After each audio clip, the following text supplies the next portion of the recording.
Dus een aantal voorbeelden, SD Works heeft dat daar bijvoorbeeld, toch een vrij grote parking, dus uw bewoners kunnen daar straks gaan staan, weliswaar gelimiteerd, mogen pas na 7 uur binnen en moeten voor 8 uur buiten. Allee, komt om toch die trafiek, maar zij krijgen het ook.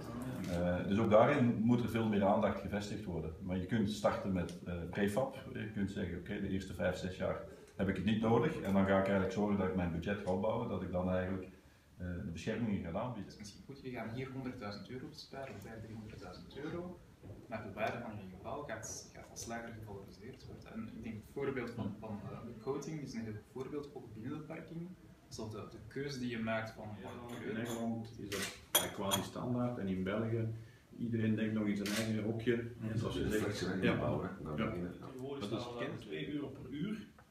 Ik vind dat verschrikkelijk veel geld voor als ik eens even in en uit de stad wil gaan, een uur of 3 ga ik misschien iets eten met 5 uurtjes weg en ik ben een rap 10 euro kwijt.